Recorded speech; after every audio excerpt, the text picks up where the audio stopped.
So today we'll discuss the theory of cosmological inflation. So we'll point out certain problems with the physics of the universe at early times that we see manifested today. One of these problems is called the flatness problem. Why is the universe as flat as it is? Second problem is the horizon problem. Why do things look the same no matter which way we look? Third problem is the monopole problem. There should be objects called monopoles that are the analogs of electric charges that carry a magnetic charge that we don't see. What happened to them? And then we'll come up with a model which solves all of these problems at once. And this describes physics in a very early universe. So after the Big Bang happened, this is the next piece of physics of significance to us. And finally, we'll discuss in detail what is happening during this inflationary period when all of these problems are solved. So let's go over the first problem, the flatness problem.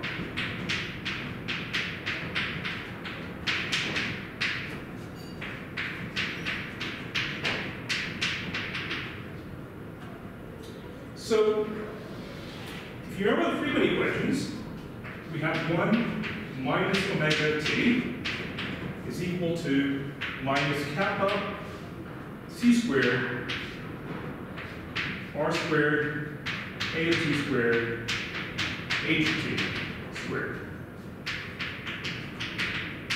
So you remember that kappa is the curvature parameter, r tells us the radius of curvature, a of t is the scale factor, and h of t is the Hubble parameter constructed out of the scale factor as a dot over a.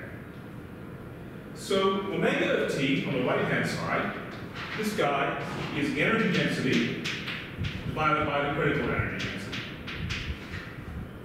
And the energy density, epsilon of t, is described by the various components we have in our universe. So there's a radiation component, which falls off as a to the fourth. There's a matter component, which falls off as a cubed. And there's the cosmological constant contribution, which is constant independent of the scale factor. So I'll remind you, the matter falls off as a cubed because we dilute with a volume as we increase the scale factor. And radiation also loses a volume, but in addition there's a redshift factor, which also goes as a scale factor. So the critical value of the energy density is 3c squared over 8 pi g Newton times the Hubble parameter h of t. So today, if we compute the left-hand side, 1 minus omega 0 is minus kappa c squared over r squared h 0 squared. The scale factor today is equal to 1. So we know from measurements of type 1a supernovae, same measurements which explain to us that the expansion of the universe is accelerating, we know that the absolute value of 1 minus omega 0 is less than or equal to 0.2. So in principle, omega 0, this guy could have been 10 to the plus or minus 9. There's no telling what it could have been. So why is it so close to 1?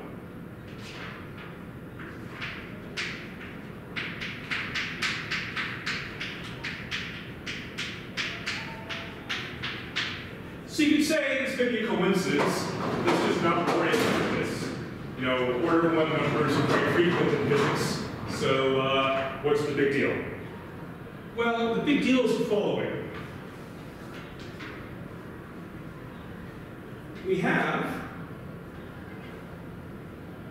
write this as 1 minus omega t equals minus kappa c squared r squared h 0 squared h 0 squared over h of t squared 1 over a of t squared. And this is equal to 1 minus omega 0 h0 squared a of t squared h of t squared. So all I've written is I've just introduced a factor of h0 squared, the numerator and the denominator, and I've used the fact that today 1 minus omega 0 is minus capital C squared over r squared h0 squared to re-express this guy as 1 minus omega 0. So we know that at times much less in the crossover between matter and cosmological constant, which are allowed to happen roughly when the universe was 10 to 80 years old. We know that at earlier times, we have a Friedmann equation telling us that h of t squared over h0 squared is omega r0 over a to the fourth plus omega m0 over a cubed. So plugging this in, we could write this guy here as 1 minus omega 0 over omega r0 plus a omega m0, and there's a factor of a squared here. So I've just taken this expression here. These h0's squares will cancel, and I have omega r0 plus omega m0, and I multiply numerator and denominator by a to the fourth in order to get this expression that I've written. The upshot is that we know that today omega r0 is 8.4 times 10 to the minus 5, and omega m0 is 0.3. And we know that A is also much smaller in the past. Scale factor is 1 today, is much, much smaller before. So in radiation domination, 1 minus omega is proportional to a squared, which is proportional to time. And in matter domination, 1 minus omega is proportional to a, which is proportional to t to the 2/3. So if you recall your single component universes, you'll find this behavior. So extrapolating this flatness back in time, we find that 1 minus omega, when radiation and matter were roughly the same, this is less than 2 times 10 to the minus 4. 1 minus omega, when nucleosynthesis was happening, this is less than or equal to 3 times 10 to the minus 14. And 1 minus omega at the Planck scale, this was 1 times 10 to the minus 60. So the fact that things are flat today means that things were way flatter in the past. So in particular, 1 part in 10 to the 60 is like changing the mass of the sun by 2 electrons. This is extremely fine-tuned.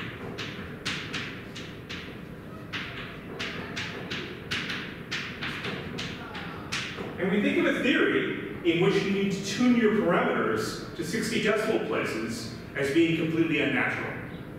So there needs to be an explanation for why omega 0 is roughly 1 today, because it requires an extreme amount of fine-tuning in the past in order for this to happen. So that presents a problem. That problem is the flatness problem.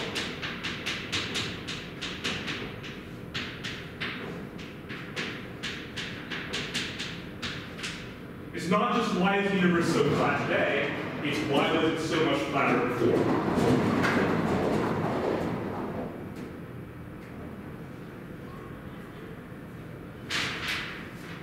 So the second problem we encounter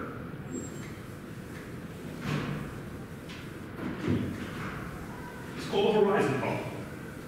And it's also a problem that we encounter when we study the CMB. So we've noticed before, the CMB temperature is roughly the same. It's roughly 2.73 Kelvin, whichever way you look, and the deviations in this temperature are very tiny. So we have that the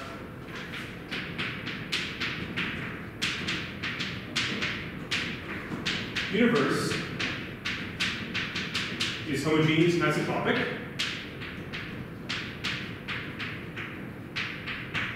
This is good. These are the assumptions that went into the Friedmann equation, acceleration equation in the first place. So it's homogeneous and isotropic, and it applies on large scales. So scales roughly 100 megaparsecs are needed in order to see this homogeneity and isotropy. And this justifies the FRW metric that we use to describe the universe. And this is where the equation of motion for the universe arise. So now, today, we have a view, not of the horizon, but of the last scattering surface. After the universe became transparent to radiation, as we've seen. So this is the horizon. We can't see the horizon directly. We see the last scattering surface. And we're here. And we see light coming to us from all directions. And we know that the proper distance today is c times the integral of the last scattering surface today, dt over a of t. And this works out to 0.98 d horizon t0. So the last scattering surface is 98% of the way to the horizon. So we have 2 points here. Call this point A, call this point B. They're opposite sides of the sky. And these 2 points then are separated to be at 1.96 the horizon t0. That's how far they're apart. So light from the horizon reaches us today in principle. So anything which is bigger than the space apart, bigger than the horizon, is not in causal communication. Okay? So in particular, A and B are causally disconnected. This just means they don't talk to each other. So the signal from A cannot have reached B within the lifetime of the universe. Okay? But the CMB at A and B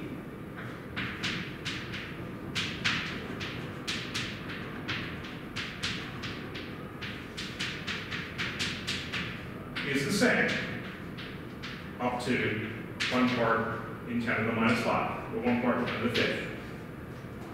So the temperatures of A and B are the same, even though A and B are causally disconnected.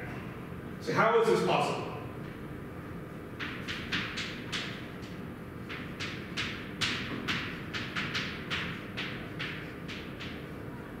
So the obvious answer is that A and B are not causally disconnected somehow, even though they appear to be. And inflation will explain exactly how that state of affairs can be. Now, again, just like the flatness problem is more pronounced than we may have thought, this problem as well is also much more pronounced than just A and B. So let's see how that is.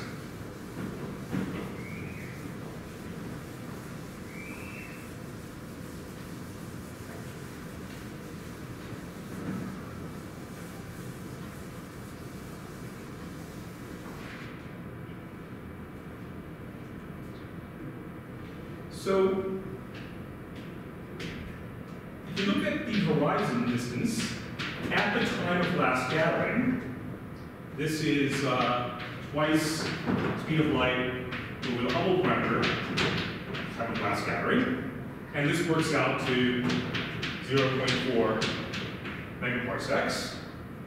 So any points that are further apart than 0.4 megaparsecs at the surface of last gathering are causally disconnected. So points at distances greater than the horizon at time last gathering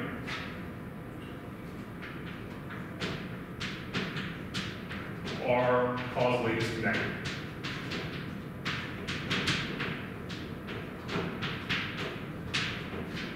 Okay, we know that the angular diameter distance, dA, is about 13 megaparsecs. We discussed this a few lectures ago.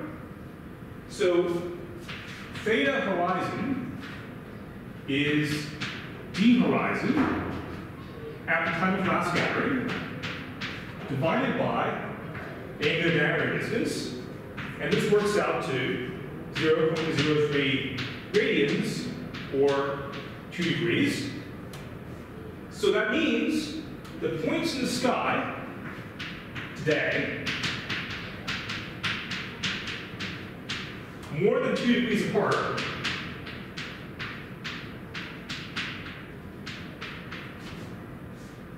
could have different temperature.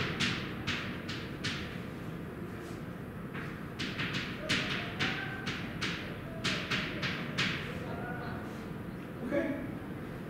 So delta T over T is 10 to the minus 5 for theta bigger than 2 degrees, or equivalently L less than 100. So the fact that the sky has the same temperature everywhere, that's the horizon level.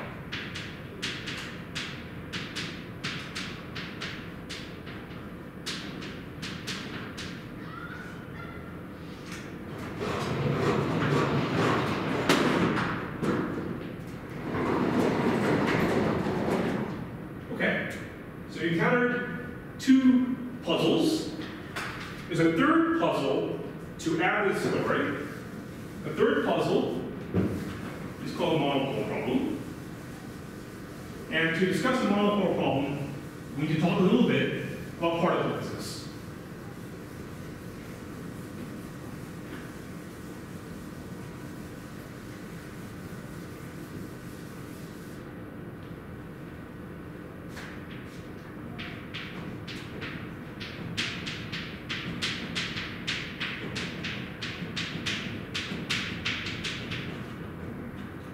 So, the best tested theory in the history of science is called the standard model.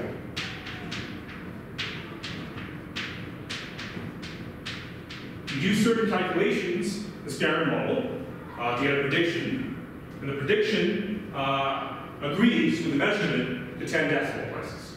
There's no other agreement anywhere in science as good as predictions of the standard model. Okay, the standard model is a way to organize particles and their interactions.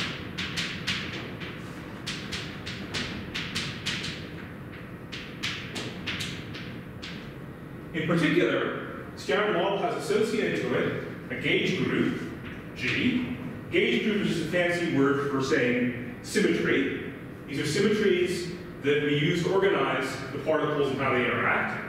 This gauge group turns out to be what's called SU3 color times SU2 left times U1 hypercharge.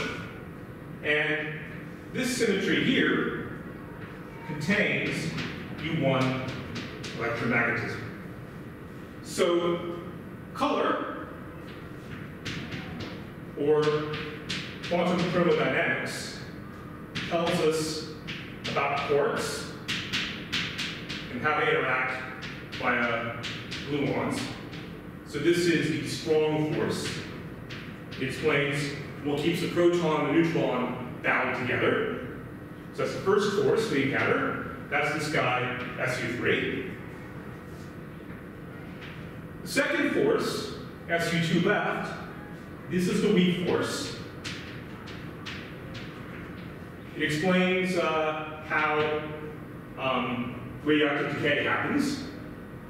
And the weak force is mediated by certain vector-like particles called Z and W.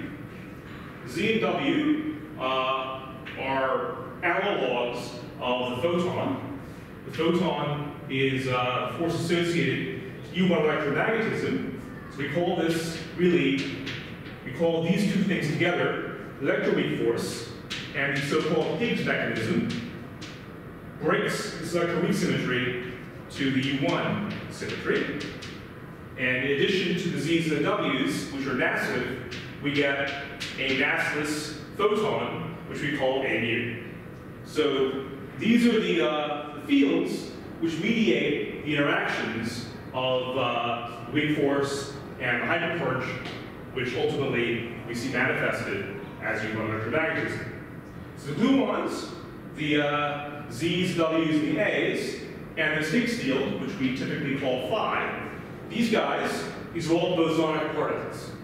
Whereas matter, like the quarks, the electrons, the muons, the tau, and their associated neutrinos, these guys are all fermionic particles. So matter is made up of the fermions, and the matter interacts via these bosons. So that's the structure of particle physics in the Standard Model. Now, today, we have no experiment that corroborates physics beyond the Standard Model. We expect such physics exists. We talked about why such physics exists before when we discussed how nucleosynthesis happened and the need to have CP violation in the theory in order to account for why matter dominated antimatter slightly in the very early history of the universe. So we need some extension. We haven't seen such an extension. We don't know what it is. But we can make some statements about the theory. So we have the interactions, the strong force, the weak force, and electromagnetism, and these interact via this Higgs. These are the four fundamental forces of particle physics. In addition, we have gravitation, which doesn't fit into this framework. So that's the story for how particle physics works. And this SU3 plus SU2 plus U1 group organizes the structure of the particles that we see. Okay. So, what are the natural ways to extend the Standard Model? Well, okay, so what are the problems and what do we need to do? Well, the first observation is that there's a fundamental force which doesn't fit into this framework. That fundamental force is gravity. So this is a total aside, but gravity doesn't fit. By which I mean, so the Standard Model is an example of quantum field theory. If I treat gravity as a quantum field theory, and try to compute anything, it turns out that whatever I'm trying to compute will turn out to be infinity. So in particular, if you have if you have an electron moving along, and you have another electron, so this direction I call, roughly speaking, time. These electrons carry charges, and we know that like charges repel. And the way these like charges know to repel is they're interacting with each other by exchanging photons. So the interaction between these particles means that they repel, and there are many such interactions. So we can see a repulsion between the electrons, and we can calculate the repulsion follows some Coulombic force law.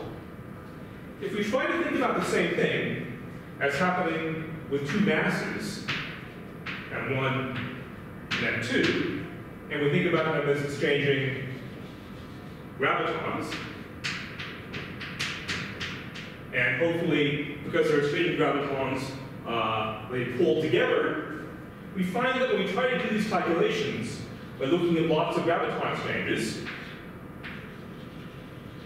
the answer we get is infinity. So, in technical terms, whereas this quantum field theory renormalizes, this gravitational theory doesn't renormalize. So, a solution to this that's proposed is to think about these interactions as not being mediated by particles, but being mediated by little loops of string. So the particles that we have and their interactions are described by these loops of string, and we smear out the interactions sufficiently that these calculations give us sensible results. Moreover, in this framework, gravity sort of comes to us for free on an equal footing with any other interaction. The complication is that this theory is only sensible in, say, 10 dimensions. So as a result, we need to find a place for the 6 extra dimensions that are predicted by superstring theory. As I said, this is a total aside, but since I work on this stuff, I can't help but say a few words about it.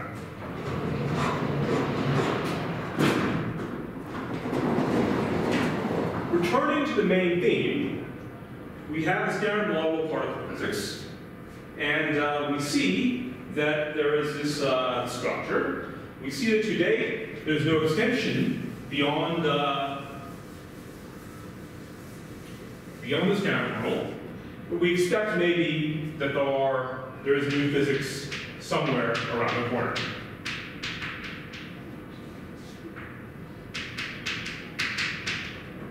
Now we notice that these forces, electromagnetism and the weak force, these unify to give us electroweak force, or the other way around, the electroweak force is broken to electromagnetism and weak force via the Higgs mechanism. The physics for electroweak unification happens. This transpires around 1 tera-electron volt. So 1,000 giga-electron volts, or 1 million mega-electron volts, if you prefer. So this is the energy scale corresponding to the universe at 10 to the minus 12 seconds. And this is the energy scale that the accelerators probe. For example, the Large Hadron Collider at CERN is looking at physics around 1 TeV. Okay? So, similarly, the strong force and the electroweak force, these forces can unify as well.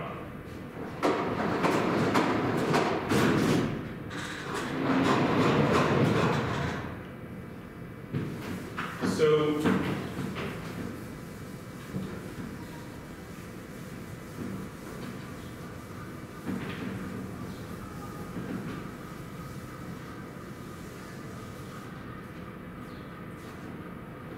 strong force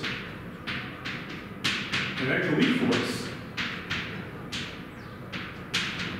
these unify energy around 10 to the 12 TeV. So this corresponds to what's called the grand unification timescale. The grand unification timescale is about 10 to the minus 36 seconds. Okay, so when this gut theory, when unified theory, is broken to smaller and lecture weak, there's a phase transition.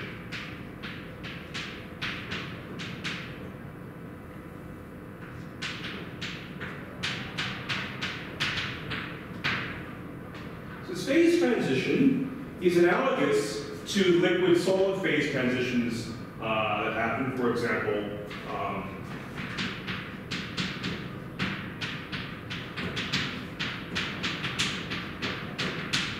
for water, which occurs at 273 degrees Kelvin. So when the unified phase transition happens, this gut phase transition leaves what are called topological defects.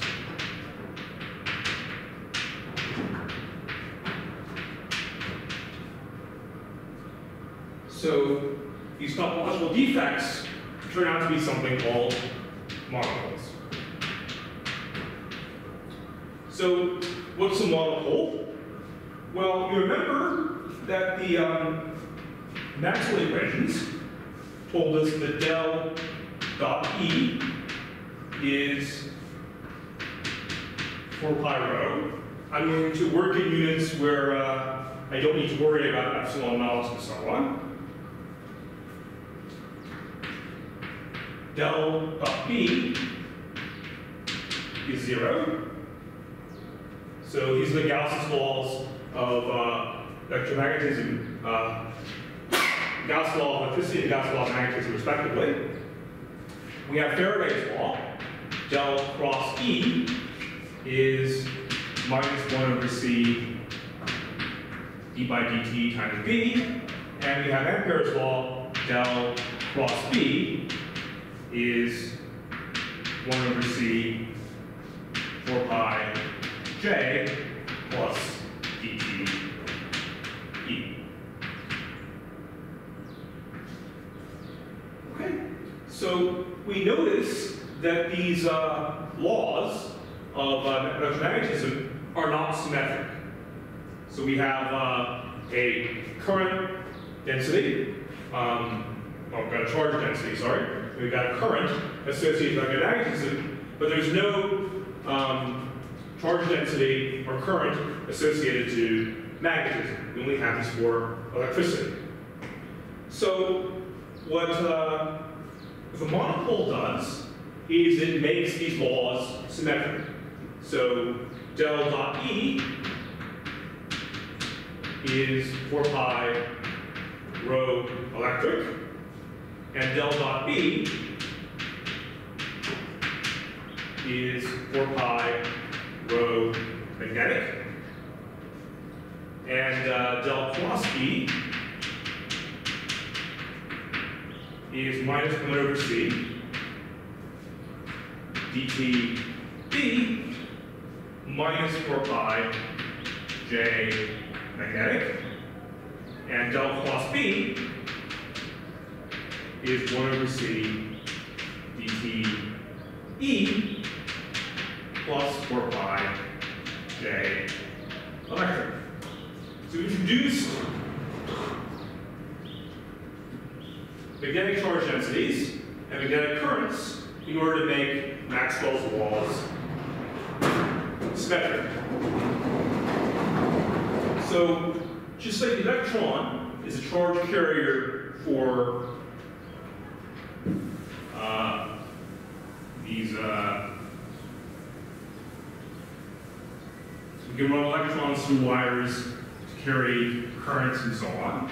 We can run monopoles to carry magnetic currents. Okay, so the monopoles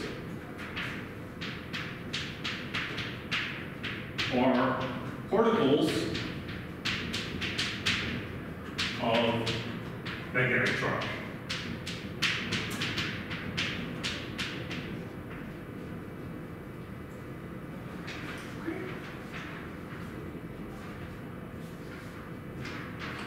So the Lorentz force law, F, will be QE, E plus B over C cross B plus QM, B minus B over C cross E. So we introduce these extra densities. Okay? And there's a particle, a monopole, from which magnetic charge lines emanate.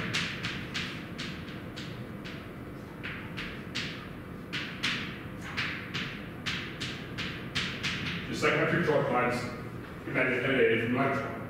So before electromagnetism, we used to require a magnet, a north pole and a south pole, to have magnetic field lines, but now we just need a point source. Okay, so that's how electromagnetism gets modified by the presence of magnetic charges. Let's return to the idea of phase transitions. Suppose we take a tank of liquid water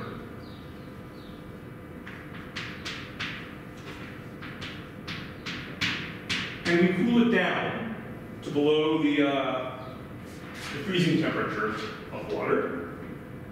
So what happens is that, of course, we get a block of ice.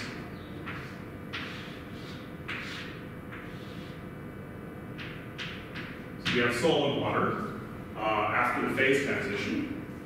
But if you investigate how this phase transition happens as you cool the liquid down, what happens is that the ice nucleates at more than one place in the fluid. So you start forming, so the ice sits in a lattice.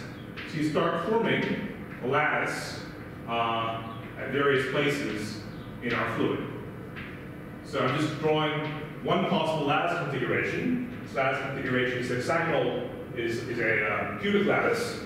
But it turns out that the many different phases of ice, of water, so solid ice, so they come with numbers, ice 1, ice 2, etc.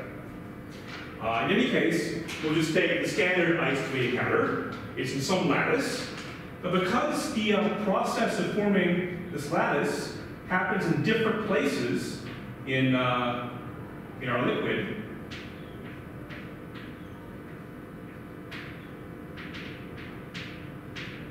these different lattices, they're oriented slightly differently.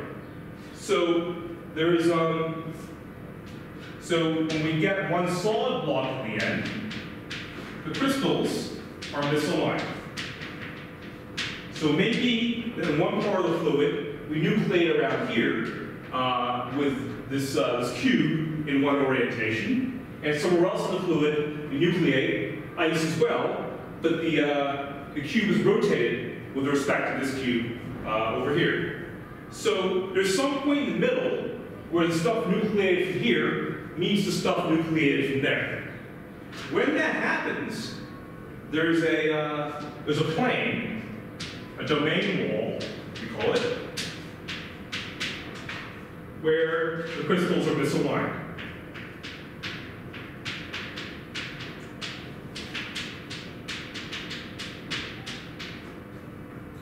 So these domain walls in cosmology, they're called cosmic springs.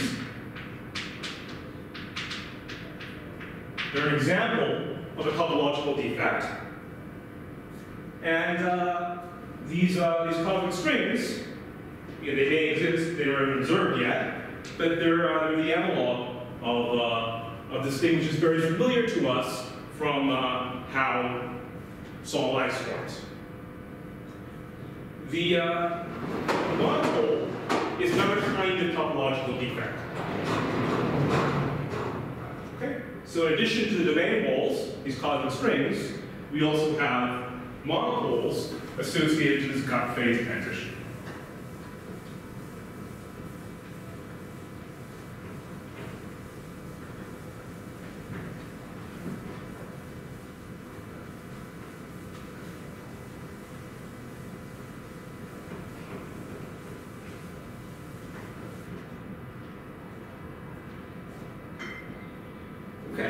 So the energy at which this transition happened was 10 to the 12 TeV. So we can think about this as roughly telling us the mass of a monopole. Mass of a monopole times c squared is this energy scale 10 to the 12 TeV. So it's extremely heavy compared to the electron, which has a mass of 0.511 MeV.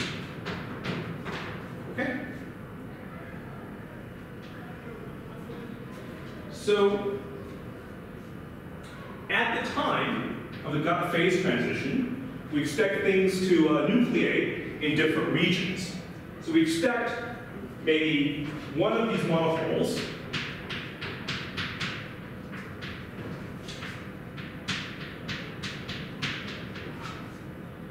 per horizon volume. So things that are causally disconnected will phase transition together. And horizon volume is taken at the time of the gut phase transition. Okay. So there are lots of different regions in space-time, and these regions are given to us by some horizon, the distance at which things can communicate from the Big Bang until T gut. And we would expect that the number of monopoles, number density of monopoles at T gut is about 1 over 2c T gut cubed. And this works out to 10 to the 82 per meter cubed, since the universe wasn't very big at the time T gut. So this means the energy density in the monopoles at the time T gut was m monopole c squared times the number density of the monopoles at time T gut. And this works out to 10 to the 94 TeV per meter cubed. Okay. And this is much, much less than the energy density in the radiation at time T gut. So time T gut is very, very early. We're in radiation domination. The energy density of radiation was about 10 to the 104 TeV per meter cubed. So you might say, that's nice, but because the energy density of radiation is so much bigger, what's the problem? Why are we calling this a monopole problem? If the monopoles are much, much less energetic than the radiation, doesn't really change much of the dynamics at the time T gut.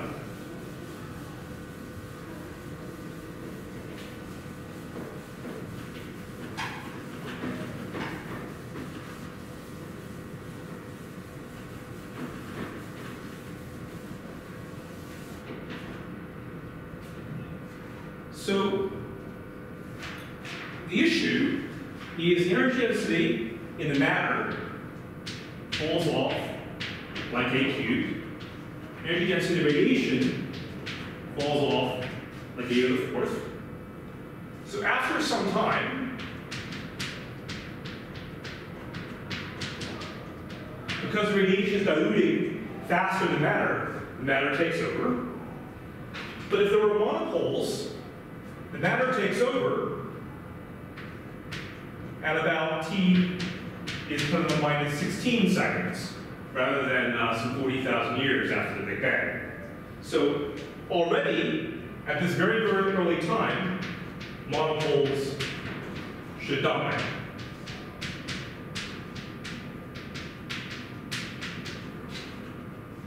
Okay. So the temperature would be about 10 to the minus 10 times the temperature of the top scale, which is about 10 to the 18 Kelvin. So very, very early, we would see these monopoles dominate, and then we would see we'd be in a phase where the monopole domination is present. Now the problem is,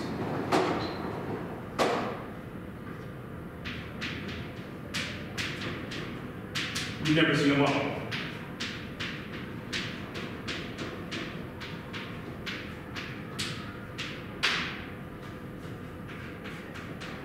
We're perfectly happy using Maxwell's equations without magnetic charges and without magnetic currents, simply because we've never seen these things. So the problem is, what happened to them? Why didn't this happen? So we didn't have monopole domination.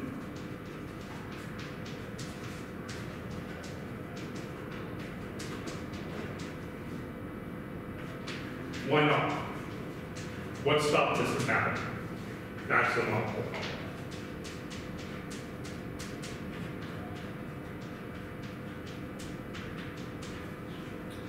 Okay, so to recap, we've seen three issues. The first issue is flatness. The universe today has omega very close to 1. And if omega is very close to 1 today, it must have been much, much, much, much closer to 1 in the distant past. So how do you justify that kind of flatness? Why would the universe be fine-tuned to 60 decimal places? That's crazy. So we can come up with an explanation for why that's not the answer. Then we have the horizon problem. Things in the sky, which are more than 2 degrees apart, could have a different temperature. But they don't have a different temperature, they've got the same temperature, up to a really high precision. Why is that the case? And then we've seen that the structure of the standard model of particle physics tells us that there should have been a phase transition in the early universe. This phase transition would have produced topological defects known as monopoles. These monopoles would have overwhelmed the radiation at a very early time. We would have passed to matter domination extremely quickly. That didn't happen either. So all of these problems in cosmology have a single solution, which means that we have a high degree of confidence that the theoretical framework of the solution is correct. Now the details of the solution are rather complicated, and we don't really know how to examine the details. There are different models that give us various aspects of these details, which we'll discuss. Okay, so let's come up with a solution that addresses all of these issues that we've encountered, flatness, horizon, and monopole, in one shot. And I'll explain how each of these problems is solved by this new mechanism that we're going to introduce. Okay, so this mechanism is called inflation.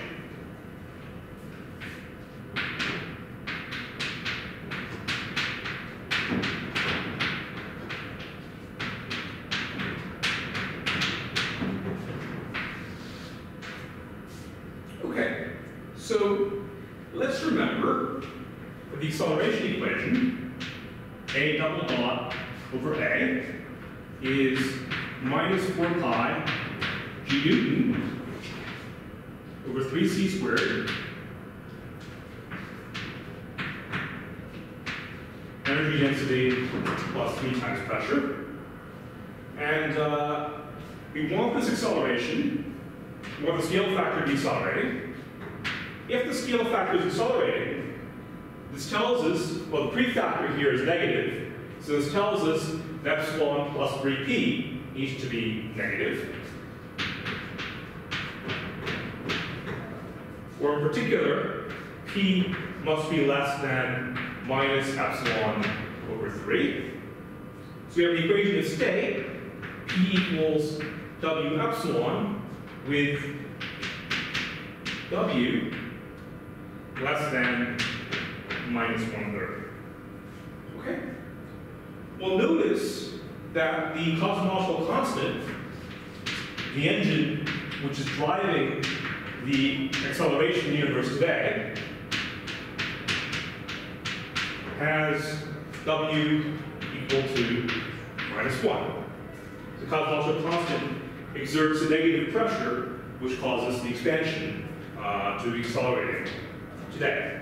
And we notice that A double dot over A is lambda I over 3, which is greater than 0. Okay? So we'll propose a mechanism that's like the cosmological constant, but it isn't quite the cosmological constant as we know it today. I'll explain what that means as we continue. Okay?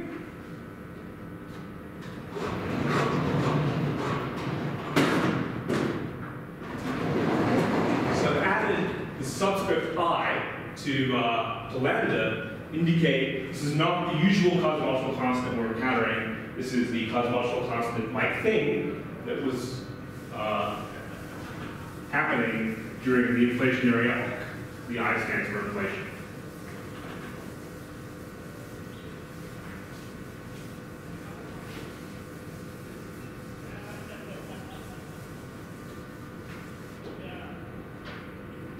Okay.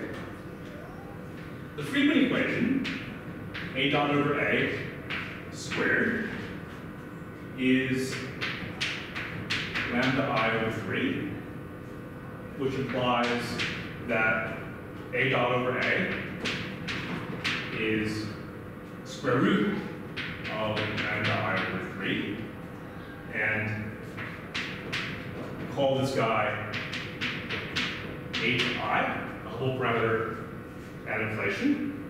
So our equation then is A dot equals HI times A. So the solution to this differential equation, you convince yourself, is that A of t is E to proportional to E to the HI times T. Okay. So let's write the following. A of t, well, the universe is initially very young. In this phase, we're in radiation domination. So let's look at A t over ti to the 1/2 power. So when t is less than ti, we are in radiation domination. Then for a brief period of time, this lambda I somehow takes over, and we have AI e to the hi t minus ti, and this happens for t between ti and tf. So the I also stands for initial, the F stands for final. During this period, the scale factor grow exponentially, and then after time tf, we have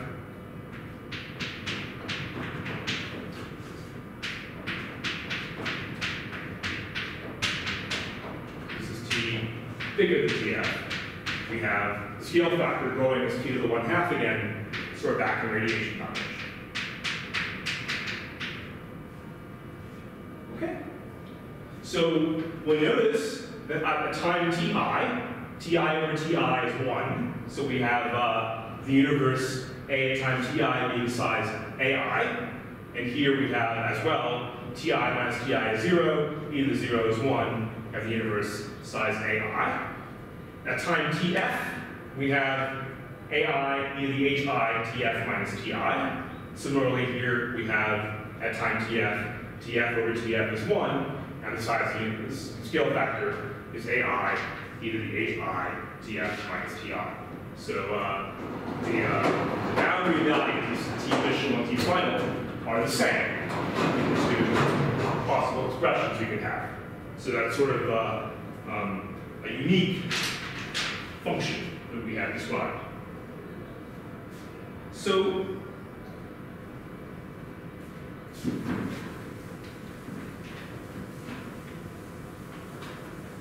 let's look at the ratio of the scale factors before and after inflation happened. So we define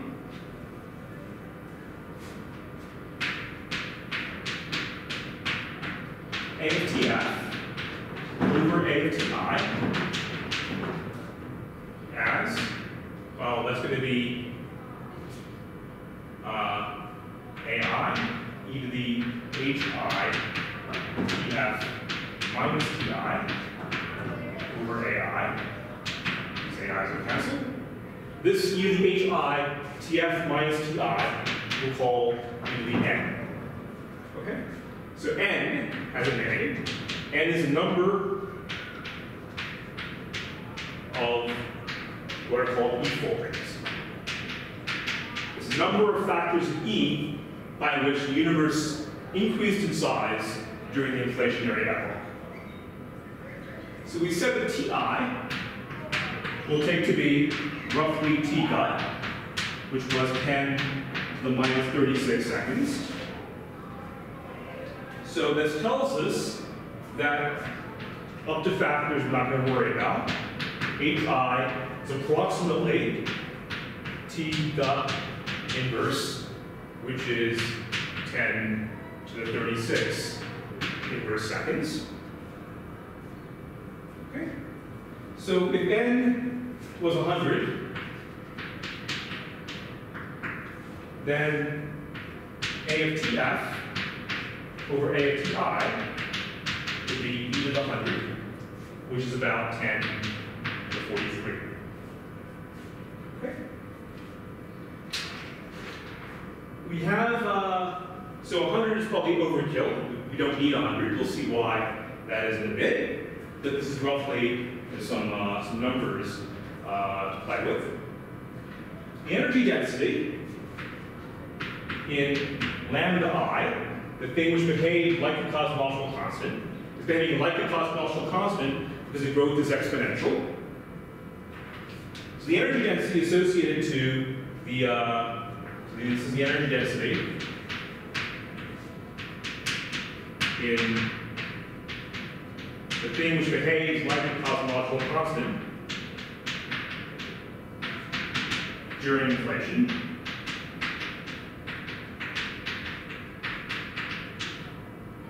This guy is going to be c squared over 8 pi g Newton lambda I, which is 3c squared over 8 pi g Newton hi squared, which is just using the values we've seen for hi in order to ensure this kind of time scale. We'll find that this is 10 to the 105 eV per meter cubed. Okay. So if you recall, this is a bigger number than the energy which we associated to the radiation in the early universe. Okay. Okay, so it's important to remember this is not the same as lambda, which is body dynamics today. Okay? But it acts rather similar to how lambda is acting today.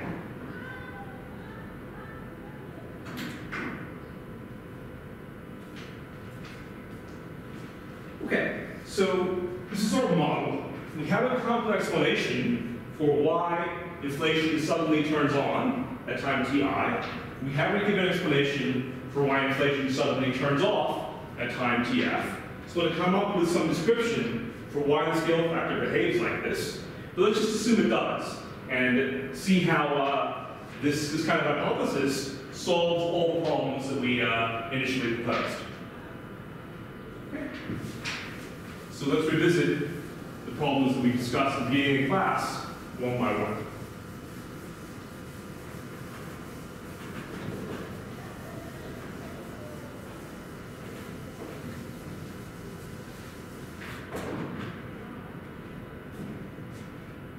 Okay, so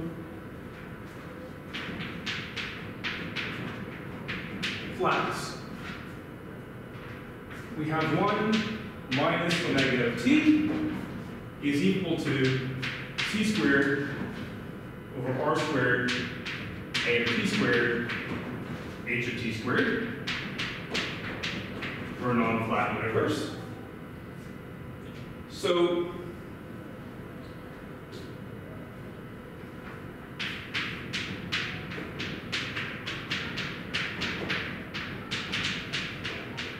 the absolute value of kappa is equal to 1, which is why we have this expression. So if W is not equal to minus 1, we saw the scale factor, A, was proportional to t to the 2 over 3 times 1 plus W. So we also know the Hubble parameter H is proportional to T inverse. So we have 1 minus omega of t behaving like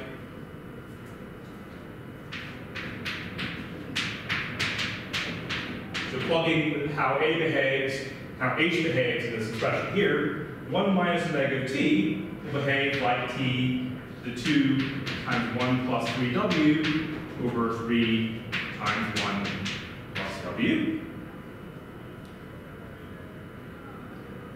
So, in particular, for W less than minus 1/3, the difference between omega of t and 1 decreases with time. So for example, we have, say W is minus 1/2, we'll have 1 minus 3/2 here. So 1 minus 3/2 is minus 1/2. There's a 2 here, so it's minus 1 in the numerator. And then 1 minus 1/2, that's 1/2 here. And 3 times that is 3/2. So we have 1 over 3/2, and this is t goes like 1 over 3/2, so this goes like t to the 2/3. So the difference is decreasing as time increases. Okay. So if we have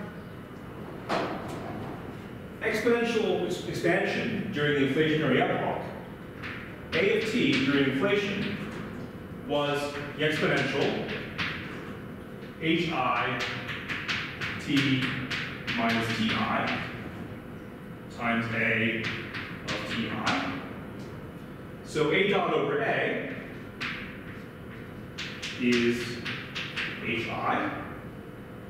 And here, absolute value 1 minus omega of t is c squared over r squared hi squared times e to the minus 2 hi t minus ti. Okay. At the time,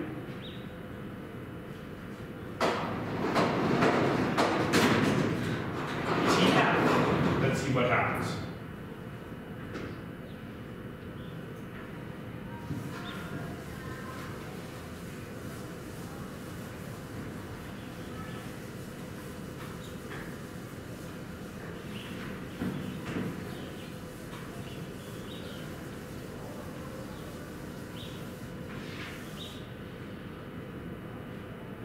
So, the absolute value, 1 minus omega of Tf, we just plug it into this expression here.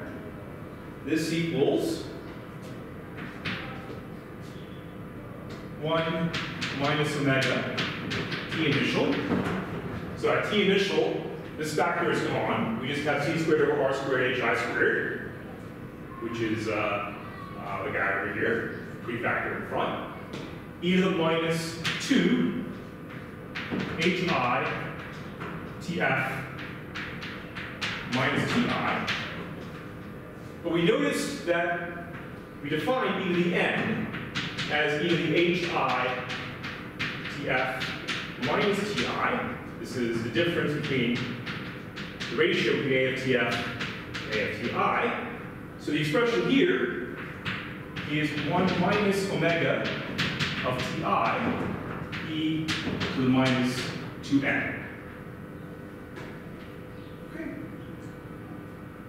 So in particular then, after 100 e-foldings, say,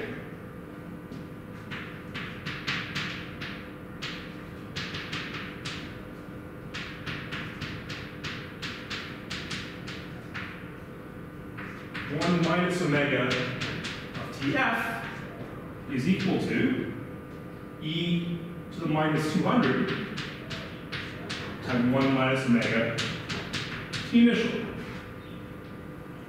So e to the minus 200 is an enormous number. Well, it's a very, very small number. It's a very tiny number. E to the 200 is an enormous number.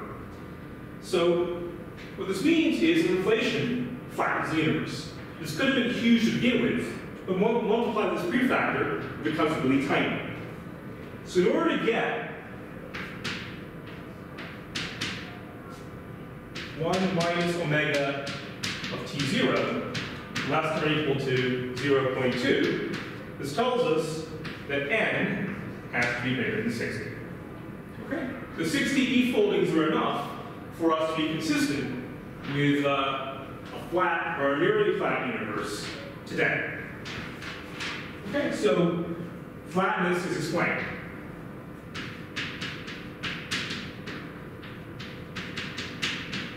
We just need this inflationary period, and we need n to be sufficiently big in order to get a flat universe. Okay, so we've taken care of flatness.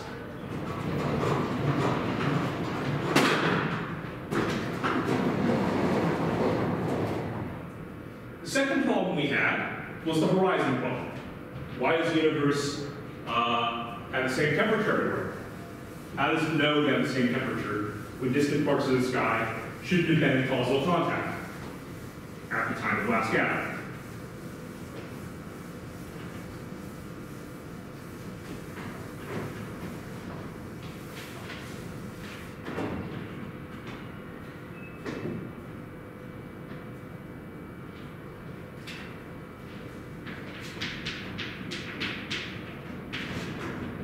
So d horizon today is a of t times c times the integral from 0 to today dt over a of t. So before inflation, using a similar expression, d horizon at the time inflation started was a at the time inflation started times c times the integral from 0 to ti of dt ai t over ti to the half. So I've plugged in the form of the scale factor in the period before inflation started, according to our hypothesis. So this works out to 2c times ti. Okay. Then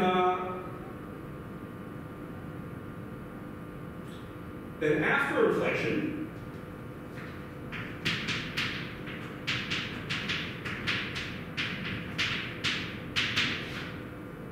we have d horizon at time tf. This equals ai times e to the n times c times the integral from 0 to ti dt over ai t over ti, the half, plus the integral from ti to tf dt over ai e to the hi t minus ti. Okay, so if you do these intervals, you'll find the answer is e to the n c times 2 ti plus 1 minus e to the minus n over hi. Okay, so I invite you to check that I haven't made any integration mistakes.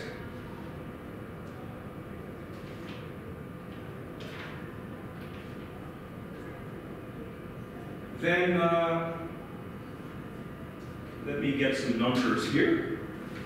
Verify my numbers are right. Something that feels a bit weird.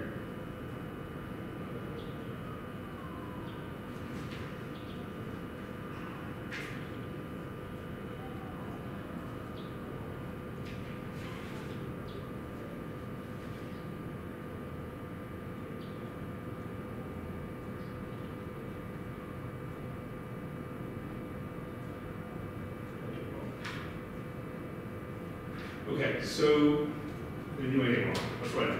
So, Ti is 10 to the minus 36 seconds when inflation started, which implies that Hi was 10 to the 36 inverse seconds. And d horizon at time Ti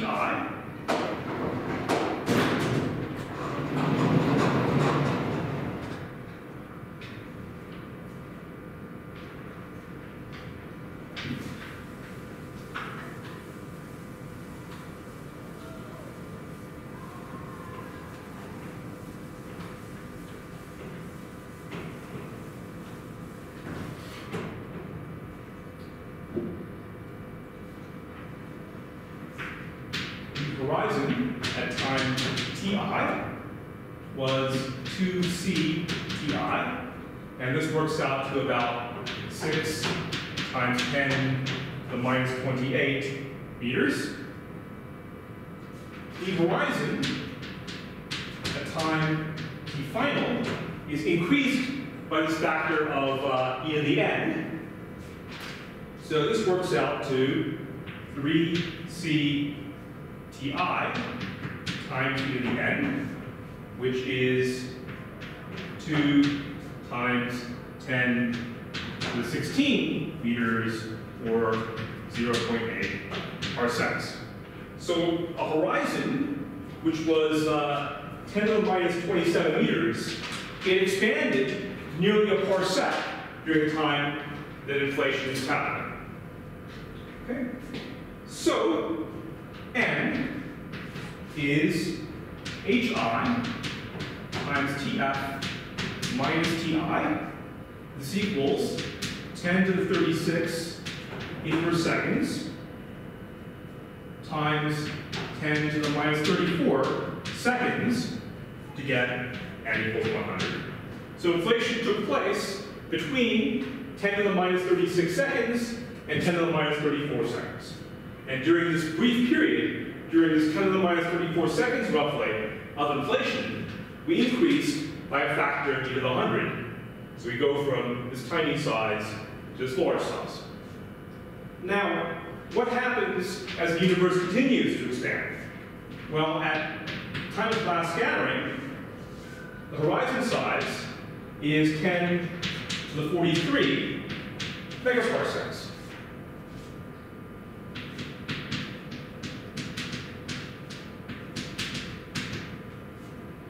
Okay? So this is to be compared with the calculation without inflation. D horizon at T last scattering, no inflation. Without inflation, this was 0.4 megaparsecs. So the whole universe, as we see today, was causally connected at the time of last scattering. So then it's no surprise that the temperature is the same everywhere. Temperature is the same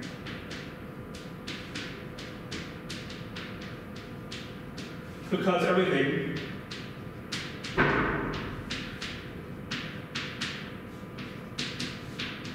was once upon a time causally connected.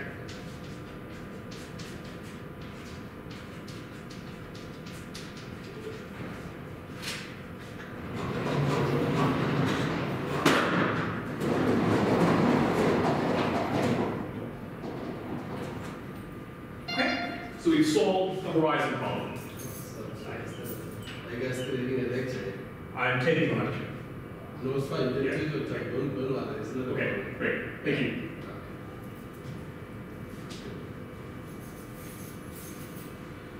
Okay, so that happened at a natural point to break. So we've solved two of the problems we started out with. We solved the flatness problem, we solved the horizon problem using this inflationary mechanism.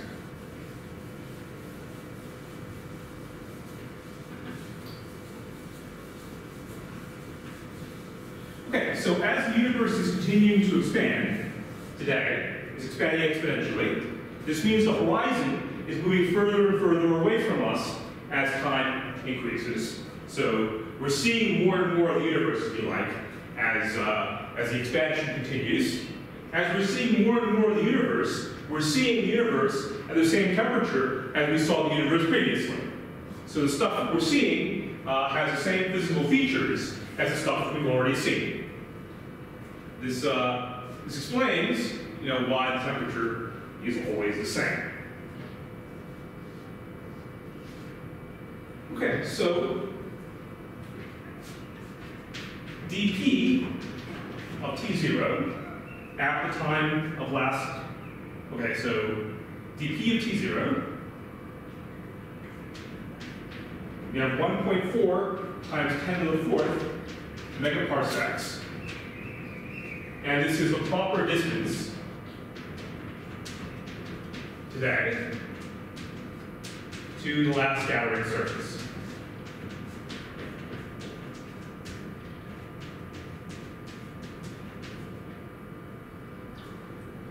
So TF was 10 to the minus 34 seconds.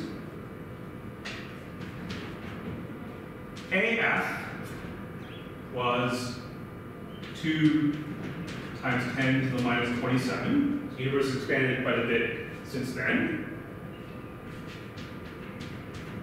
dP of TF is equal to AF dP of T0. So this is 3 times 10 to the minus 23 megaparsecs, or 0.9 meters. So we computed proper distance to last scattering today, and we moved it back to what that distance was at the time inflation ended. And we see that at the time, the entire visible universe, everything we've ever seen in the sky, it fit into a radius which is smaller than a meter.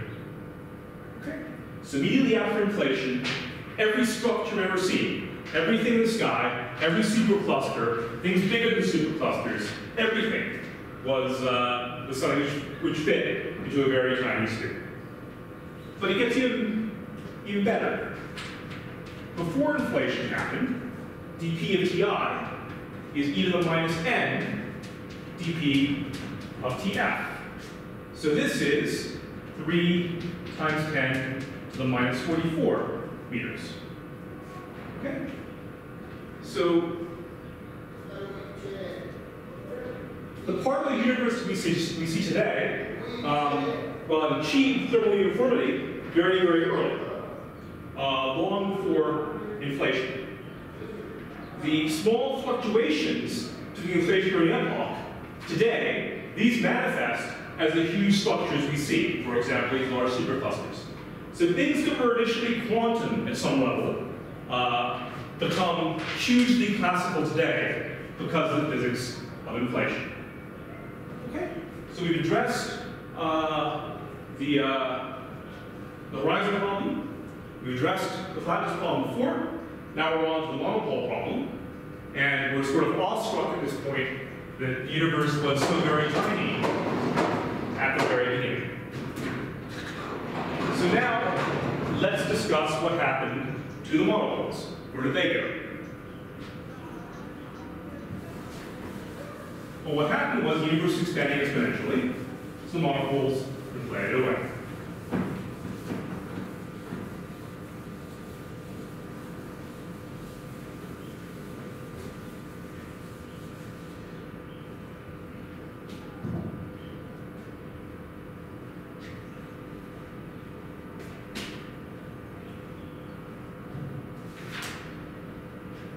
So A was proportional to e to the hi times t.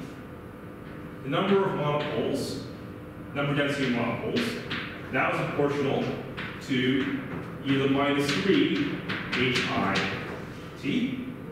So the number of monopoles, number density of monopoles, sorry, at time t dot, this was 10 to the 82 meter cubed. So t dot was about the time when inflation started. After inflation, the number of monopoles at time t final is equal to e to the minus 300 times the number of monopoles at time t dot.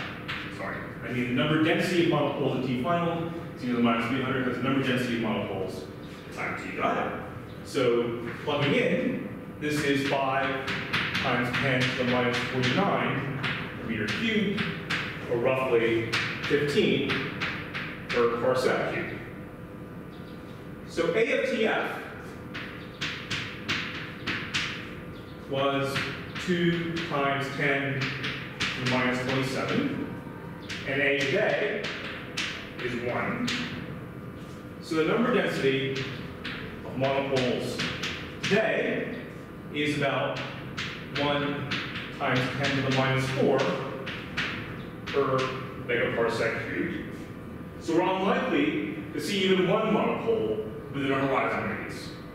So that's, we're likely to see one monopole within one scattering surface. So that's why we don't see a need to modify Maxwell's equations to account for magnetic charges, magnetic currents. Monopoles just all went away.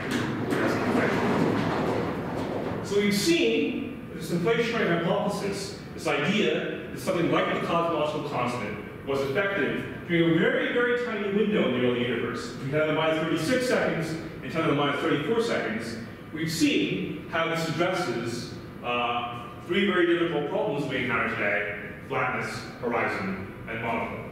What we haven't seen so far is a mechanism that explains how inflation was happening.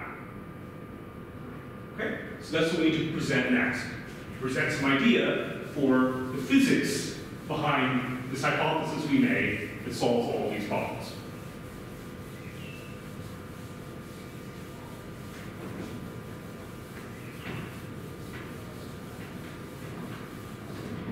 So we had three questions in search of an answer. We found an answer, now we need to justify the answer. Okay, so the physics of inflation.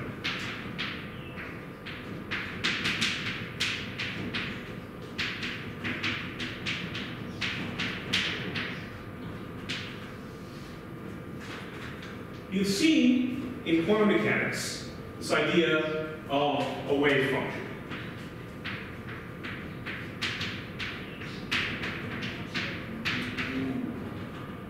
This wave function is not a directly measurable thing, but the wave function gives us probabilities for outcomes in quantum measurements. This idea of the wave function, I'll just state without justification, but it can be justified, is promoted to what are called quantum fields. And quantum field theory is the beautiful edifice we've constructed that's an example of the behavior of these quantum fields. The standard model, which we discussed previously, is an example of such a quantum field theory. In the standard normal particle physics, there's an electron field. When the electron field is excited, we see an electron. Similarly, there's a photon field. When the photon field is excited, we see a photon. So you can think about these quantum fields essentially as functions. They're functions of position, and they're functions of time. So we'll consider this particular phi to be a scalar field. You can imagine more complicated fields like vector fields, and tensor fields, and spinor fields. We'll stick to the simplest case. You can just think about phi for our purposes as a function on space-time. It's a function of the position, it's a function of the time. Okay? It's a scalar field, it's a function of these things, but this function has associated to it dynamics. Okay? As a very simple classical example of a field with dynamics, you can think about temperature. Everywhere on the Earth, at any given time, there's a temperature you can measure. So the temperature is a function of position and time. The temperature changes dynamically, so it's a function with dynamics. In inflation, in our simple normal inflation, I should say, we'll consider a single scalar field. This single scalar field will have an energy density, epsilon phi, which is 1/2 1 over h bar c cubed phi dot squared plus d of phi. So we think about phi as varying in time, but consistent with homogeneity, we'll have phi being independent of position r. Just a simplification. Independent of space is a function only of time. And this first term, the energy density, it looks like a kinetic term. It looks like 1/2 mv squared at some level. So it's going to be a time derivative of phi here. Okay? So the first term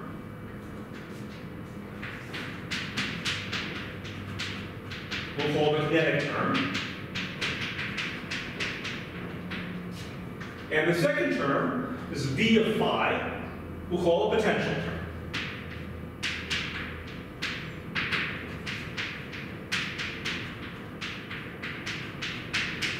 And just as in classical mechanics, the energy of the association object is kinetic energy plus the potential energy. So now these are just energy densities. So kinetic energy density, the potential energy density. So that's the energy density associated to the scalar field phi. But we know as well that there's a pressure associated to various things we encounter in cosmology. So what's the pressure we have for phi?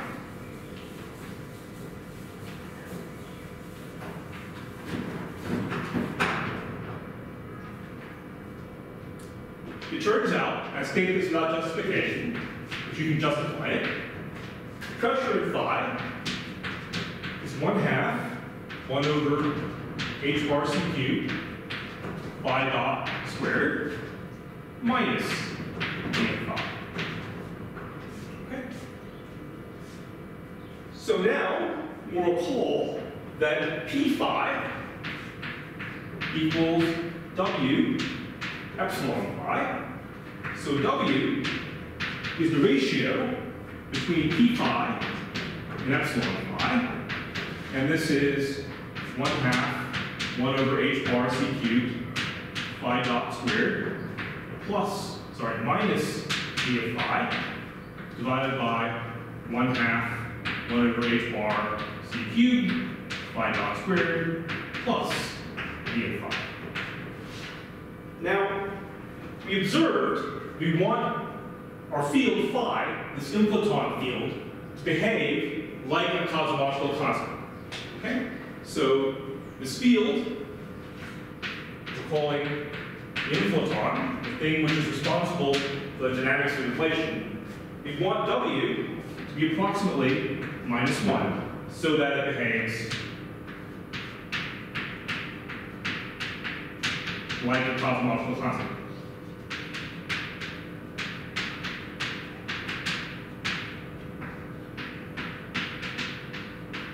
So stare at this for a moment, pause the video, and think about how to get W equals -1, the expression we've written.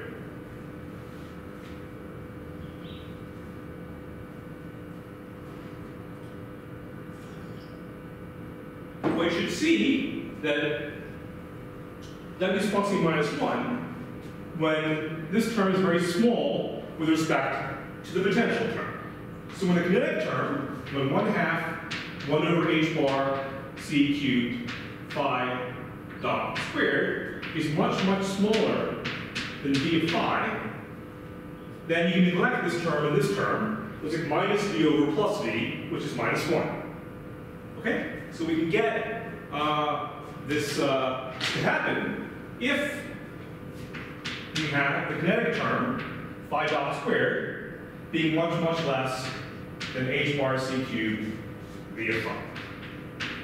And for our purposes, we're not going to worry about things like factors of 2. So phi dot squared, so remember phi is homogeneous in space. It's a function only of time. If phi dot squared is much, much smaller than v of phi, what that means is phi is varying very, very, very slowly with respect to the potential.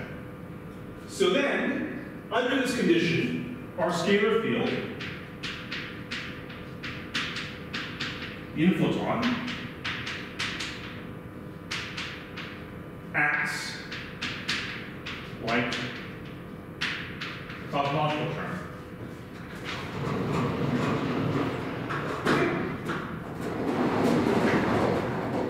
So how do we engineer this kind of behavior to happen in a theory? Okay, so we've looked at, let's look at the fluid equation. We think about phi as a field which permeates all of space-time. So it's a function of t, time, but it's constant with respect to position. So it's like a fluid in which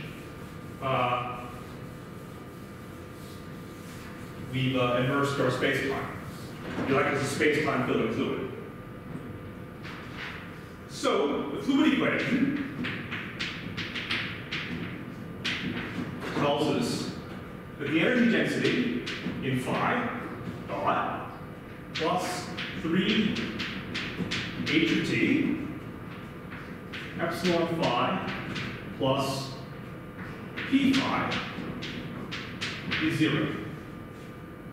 Okay? So epsilon phi plus p phi equals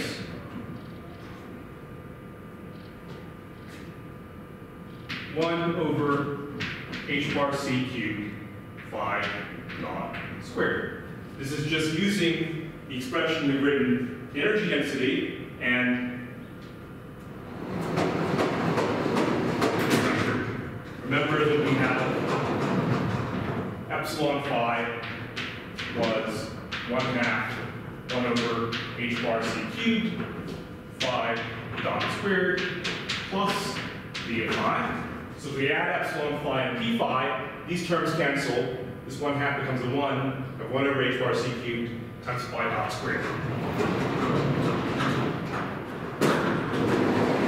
So that's all I've written here. Epsilon phi plus p phi is 1 over h bar c cubed. So then, plugging into here, we have 1/2 1 over h bar c cubed phi dot phi double dot. And we can do this 2 different ways. So this kills a factor of 1/2 plus d prime of phi dot plus 3h of t times epsilon plus p, which is 1 over h bar c cubed phi dot squared, and this equals 0. Okay? So dividing by phi dot and multiplying by h bar c cubed, we have phi double dot plus 3h of t phi dot equals minus h bar c cubed v prime of phi. Okay. So, what does this look like? This looks like the equation of motion, it looks like the equation of motion of a particle. So the equation of motion of a particle with mass 1 being accelerated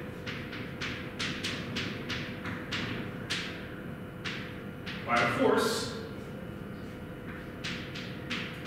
which is proportional to minus dv d phi, and it's impeded by a friction term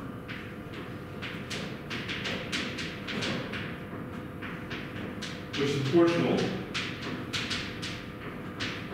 to the velocity.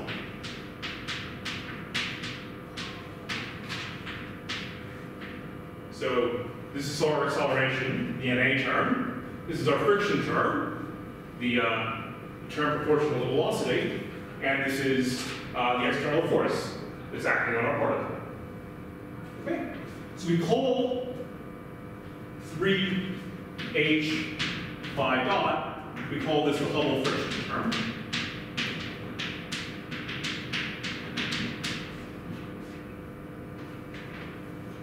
So we can compute the usual things that we compute in classical mechanics using magnetic equation of motion. So in particular,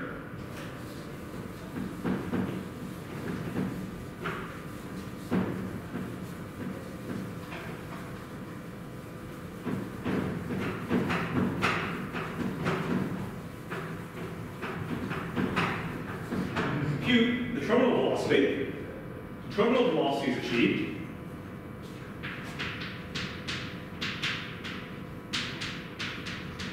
so you know that if you jump out of an airplane, eventually you reach your terminal velocity because of the friction, which stops you from accelerating indefinitely until you go flat. This terminal velocity, you see where phi double dot equals 0. And this happens when 3h phi dot equals minus h bar c cubed dv d phi. Or equivalently, phi dot is minus h bar c cubed divided by 3h dv d phi.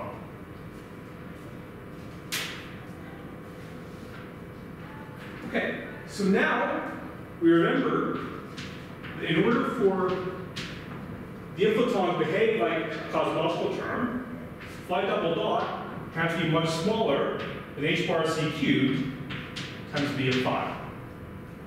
So this tells us h bar c cubed over 3h squared dv d phi squared has to be much, much smaller than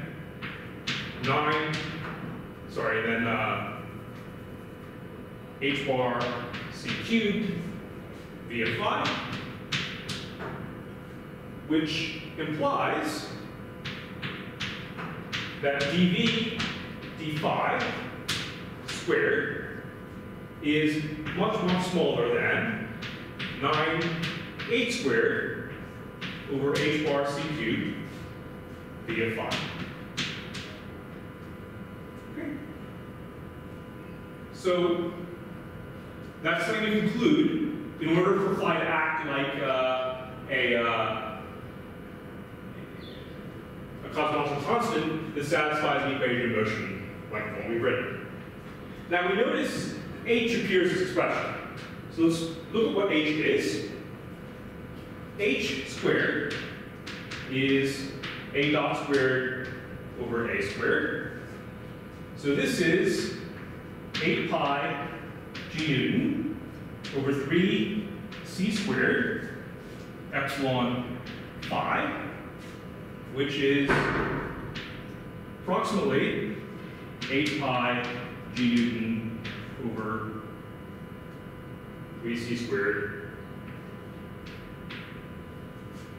d of phi.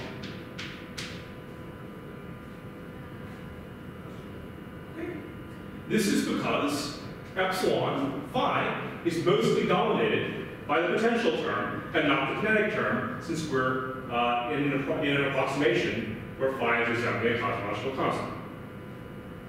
Okay?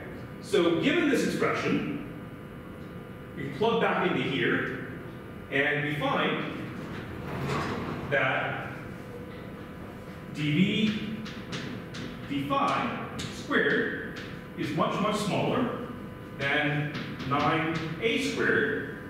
Sorry, I wrote that before. Plugging in for h squared now. Times 9 over h bar c cubed, 8 pi g Newton over 3 c squared. This b, and there's that b there, so this is now b squared. So we multiply things out, and we find this is 24 pi g Newton over h bar c to the 5th b squared. Okay?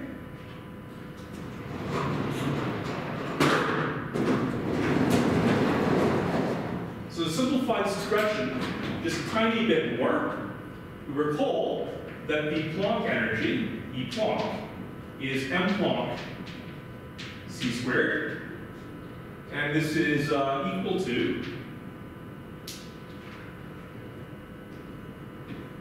h bar c to the 5th over 8 pi g Newton to the 1/2.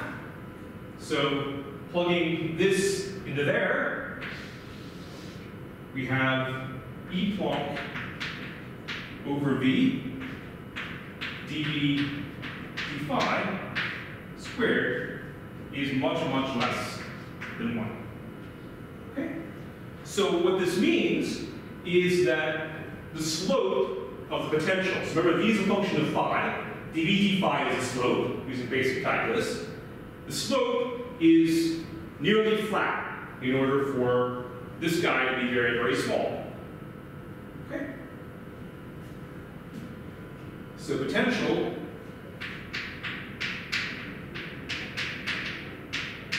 V is flat. We're close to it.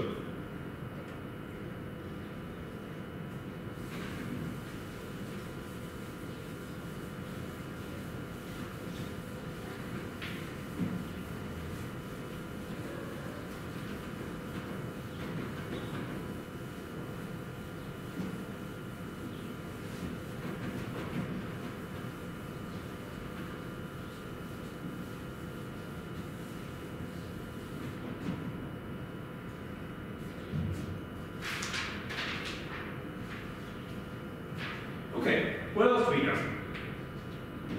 We know that 3h phi dot equals minus h bar c cubed v prime of phi. So we derived this a few steps ago. We showed that when terminal velocity is reached, phi double on term vanishes, and that implies this is true at that point.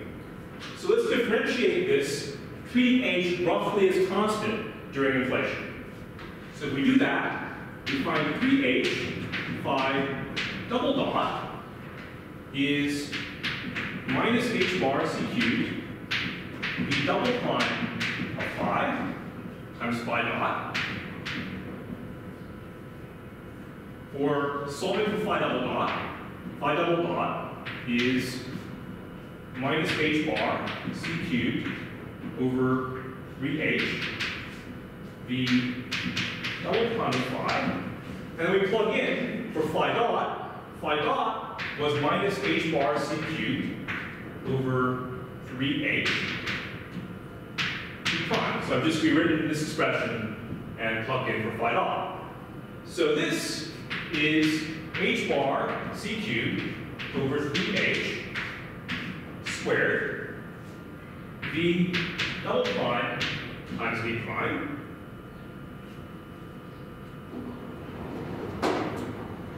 And plugging in for h, this is equal to h bar squared c to the 6th over 9,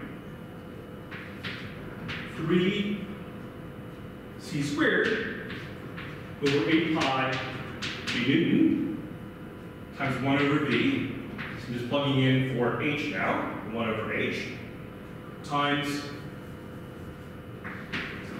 v double prime times v prime. So now we know that phi dot squared is minus h bar c cubed over 3h v prime of phi squared. So again, we're using the same expression here, squaring it. And this guy is much, much less than h bar c cubed v of phi. So this is the expression that we used. Still on the board? Yes. It's much, much less than h bar c cubed v of phi.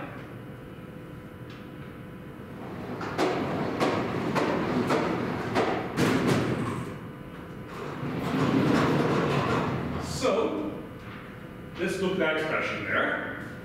We know that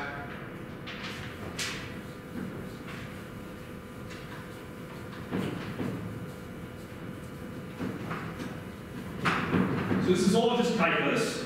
I'm just going through the steps pretty quickly, but you can always pause the video and make sure you understand each step that we're doing. You should do that, in fact. It's always a bit embarrassing to do algebra in public, so better off doing the algebra at home. We know that we have phi dot squared. Derivative of this, e by dt, is going to be 2 phi dot phi double dot.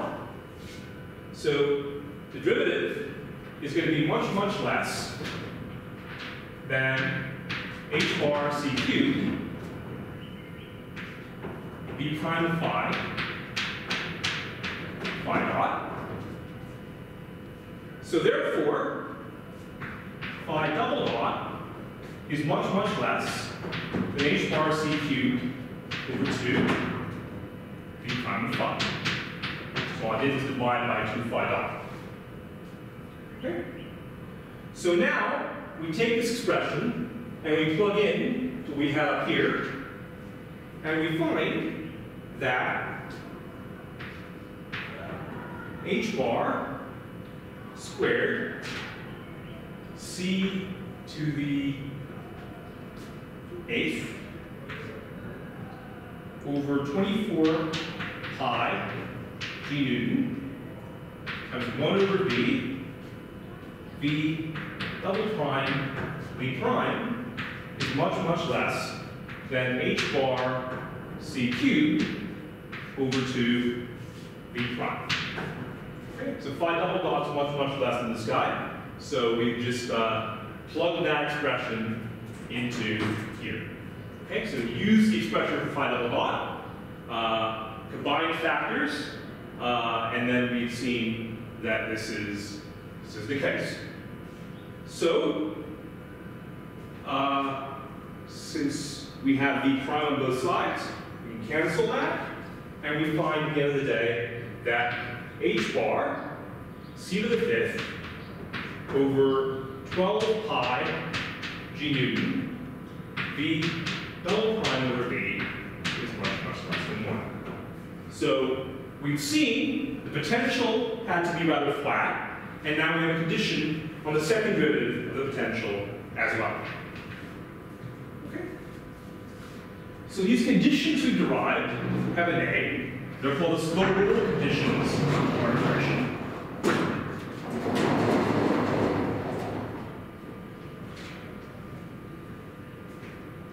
So we have then that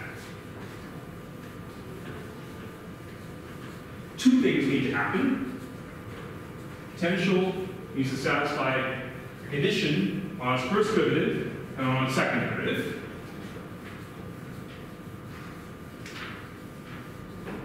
And traditionally, we write these conditions as follows.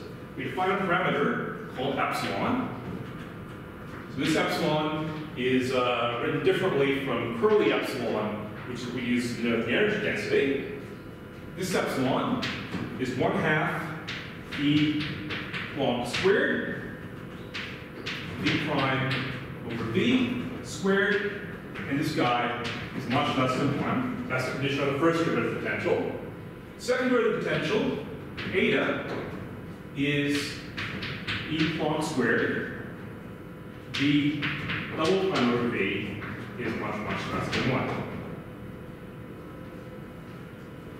Okay. So, we have some plot for the potential. We said the potential needs to be, so let's start off at V0. This is phi equals 0 in field space. So the potential starts off very, very flat. And suppose we've got something which looks like this, basically. So this is phi 0. This is a global minimum for our potential. The potential is, so phi at time 0. So this place here is a false vacuum, we call it. And this is the global minimum. So our scalar field, phi, with time, it slowly rolls down this potential. This potential is very flat, so it rolls very, very slowly, and suddenly it hits the decrease, and it rolls down to the true vacuum, the global minimum of the theory. Okay?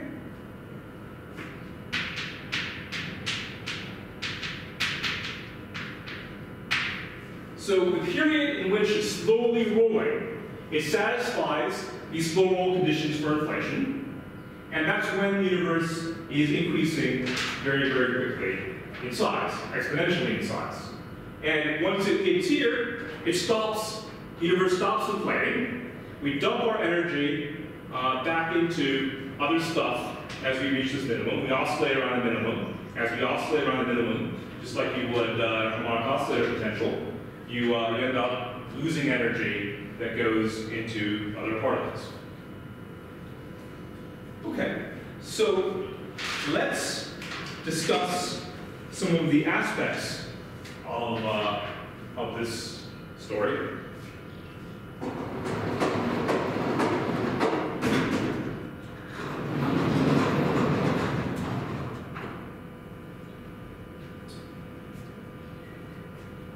Okay, so let's see what's happening during inflation.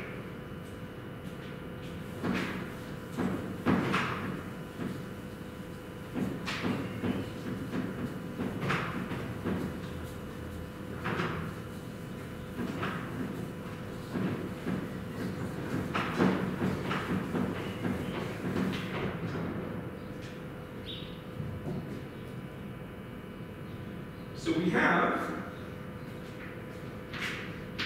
epsilon phi, the energy energy density in the inflaton as approximately V0. This is small compared to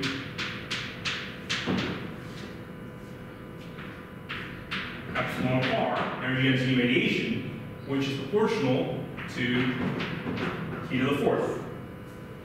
So the contribution of the inflaton field phi, the Friedmann equation, can be ignored initially. So the temperature, so let's say this is equal to alpha q to the fourth. So the temperature, when inflation begins, is V0 over alpha to the 1/4. So this is like 2 times 10 to the 28 Kelvin times V0 over 10 to the 105 TeV per meter cubed to the 1/4 power. And we can express this as kVTI and also as Ti. And I'll just refer you to the notes for the expressions for those things. What's important to look at is that, well, let me go through it. kVTI is going to be approximately h bar cubed c cubed V0 to the 1/4, which is 2 times 10 to the 12 TeV times the same expression here, V0 over 10 to the 105 TeV per meter cubed to the 1/4. And Ti is going to be c squared over g Newton V0 to the 1/2, 3 times 10 to the minus 36 seconds times the same expression to the 1/4 power. So now, from here, Hi is approximately 8 pi g Newton over 3 c squared V0 to the 1/2, which is roughly Ti inverse. So the number of e-foldings for inflation, n, we can solve and express in terms of phi. So n is Hi phi 0 over phi dot, which is E Planck over V0 dV d phi inverse phi 0 over d Planck. So length of inflation depends strongly on the shape of the potential. So we have a large phi 0 and or a large V0 potential initially, and a small v prime, we can extend the length of inflation. Okay? So by fiddling with the shape of the potential, we can set the number of e-foldings. Now, this is a very simple model. It's a simple model with a single scalar field. You can imagine lots of different scalar fields acting. And in fact, there are a lot of string, not necessarily string, but quantum field theory models of inflation with a bunch of scalar fields. Lots of scalar fields are natural in string theory, so this is inflation is something which you can realize within the framework of quantum gravity theory, like string theory. But a few observations are useful here. The first stop, okay, so we just redraw the potential I just erased. So we have a potential like,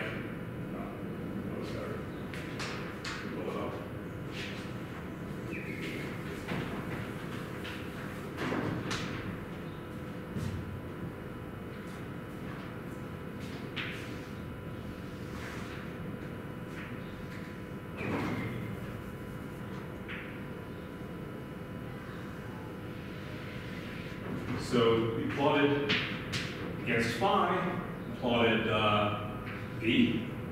This is v0. This is phi equals 0. And this is phi 0. So essentially, this low roll phase happens along this plateau. And once you roll off the plateau, phi descends to the minimum. When we get to the minimum, it oscillates back and forth.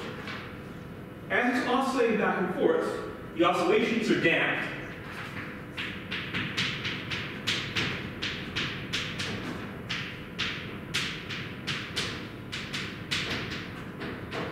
These oscillations are damped by friction.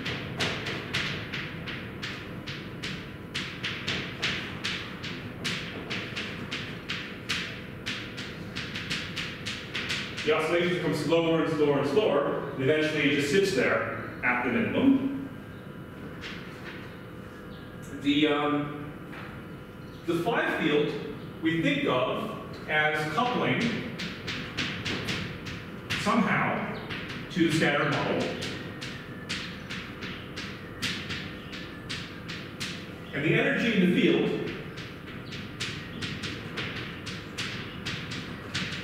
is bumped into essentially photons, latest particles in the standard model. Now, the reason this has to happen is the following. We know, we've seen in various examples, that temperature is proportional to scale factor. And we've seen the scale factor expands during inflation by some huge exponential power, e to the 100, say. So the temperature is being, so the universe is becoming very, very cold because of its expansion. Now, we don't live in a universe that's freezing cold. Well, it's 2.73 Kelvin outside, but at the early times, the universe wasn't freezing cold. So the oscillation is necessary in order to dump the energy of the scalar field back into the particles and reheat the universe.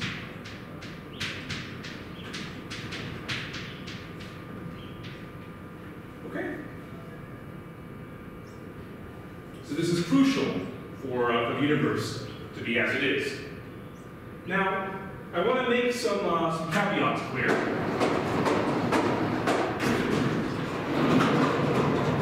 The first caveat is that I presented to you the simplest model for inflation.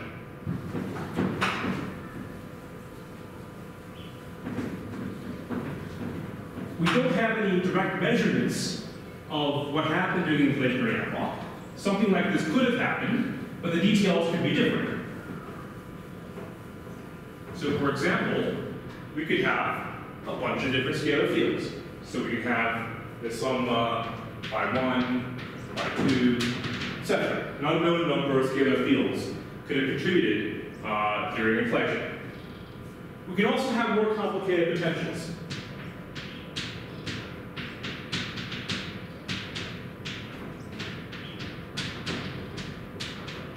So I've drawn for you a potential which at the bottom looks roughly quadratic.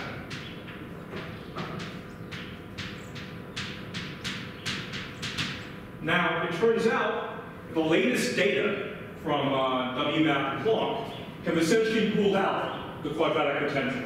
In fact, the highest parallel polynomial is probably less than 1, or it's a non-polynomial function. Now, of course, you can engineer non-polynomial potentials in many, many different ways, and that's part of the feature of inflation. Okay? So you can imagine, for example, an exponential potential, and that manifests slow roll. We don't really understand how phi couples to the standard model. We don't understand how this reheating happened. So not only don't we understand the details of how many fields were involved, what the shape of the potential was, what kind of potential we had, looked like with multiple scalar fields, all of that story, we also don't know how the universe reheats. We just have this framework where all of these things can happen. So this framework we have a lot of confidence in, but the details of the framework remain to be worked out, and hopefully data will help us along the way. Now, a few years ago, there was a big splash by an experiment called BICEP. These BICEP guys, they claimed to have measured the polarization of the cosmic microwave background. So remember, light comes to us, left circularly polarized, right circularly polarized. If we measure the polarization in detail for the CMB, this lets us evaluate in some detail the inflationary physics. It was very exciting because we had some experimental handle then on the physics of inflation from these measurements reported with BICEP collaboration. Now, if the BICEP people were correct, the people who proposed inflation, Alan Guth, Andre Linde, Paul Steinhardt, Andrei Starobinsky, a lot of people were working on these inflationary ideas. A lot of these people probably get the Nobel Prize. In fact, the Nobel Prize today was announced, so this dates this lecture if you like. The Nobel Prize today went to Jim Peebles, who was instrumental in capturing many of these ideas. He was involved, for example, in the experiments that initially set out to measure cosmic microwave background with Robert Dicke. This was accidentally discovered already by Kenzius and Wilson, who in the 1978 Nobel Prize for the discovery. So it's good that Peebles got his own prize this year. The story for inflation would have been corroborated very strongly by these BICEP measurements. But these BICEP measurements are very subtle in nature. And these BICEP measurements required the experiment to subtract the amount of dust that was in the foreground of these measurements. And they got the dust subtraction wrong. There's a story involved in that they took the dust subtraction from another experiment by reverse engineering the slides the other experiment gave in some presentation. The protocol they followed didn't give the right results, so the measurements were wrong. So these polarization measurements in the cosmic microwave background have not yet been measured. So this complicates the search for details about inflation, but the hope is that future measurements maybe are refined enough to say something a bit better. Let me end with some final observations about the consequences of inflation. So, our last piece of chalk, so it's a very good time to end.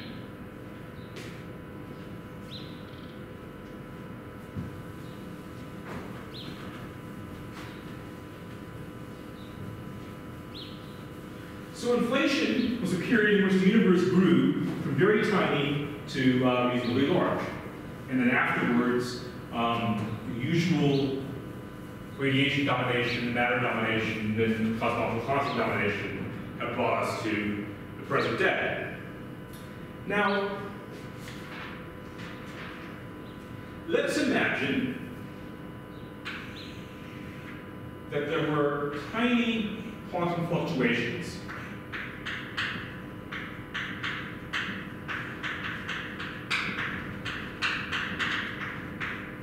in phi. So inflation is something that stretches the universe. So maybe I've drawn this a little poorly. Let me try again.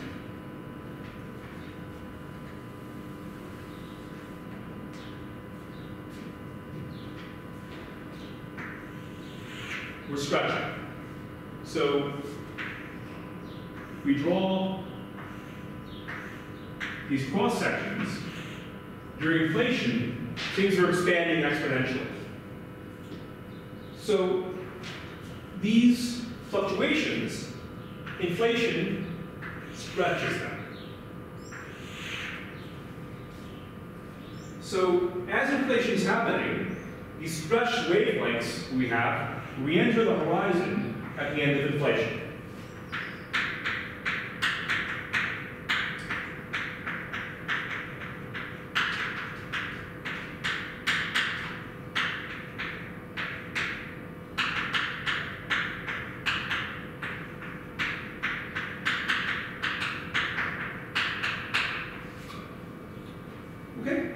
So we can think about this in two different ways. We can think about, firstly, that this is the physics of reheating, that these quantum fluctuations here, they enter the horizon at late times, and we can think about these fluctuations then decaying, scattering model particles in the end, and this reheats the universe. More broadly speaking, what's also useful to keep in mind is that the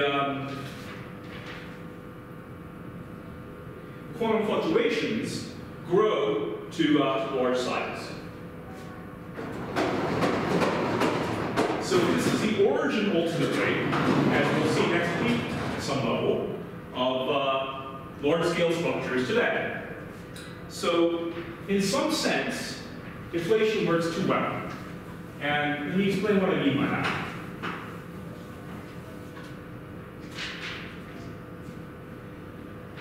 So suppose that the fluctuation energy density compared to the mean energy density was order 1 prior to inflation.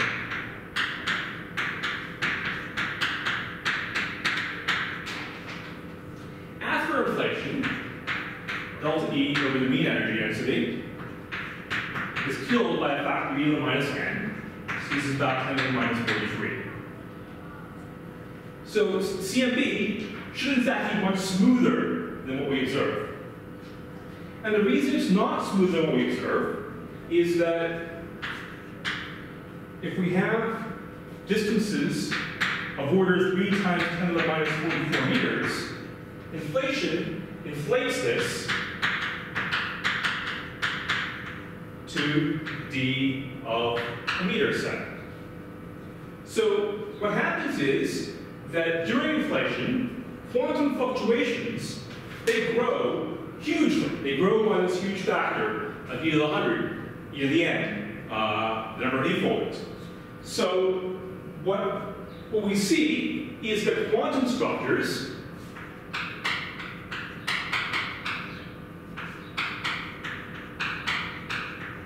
in inflation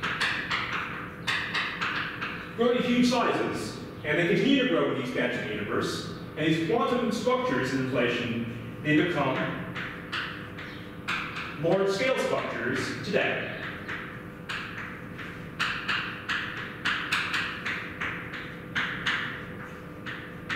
So in fact, the physics of the universe today, with huge superclusters, they arose from quantum fluctuations during the inflationary epoch. Okay. So we'll discuss a bit of this next week as well. So let me end there with this summary about inflation. So we encountered some problems, we found a mechanism that fixed these problems, and we came up with a model for this mechanism that we hypothesized. Okay. So that's inflation in a nutshell, and I'll be happy to answer questions about this when I see you. End of lecture.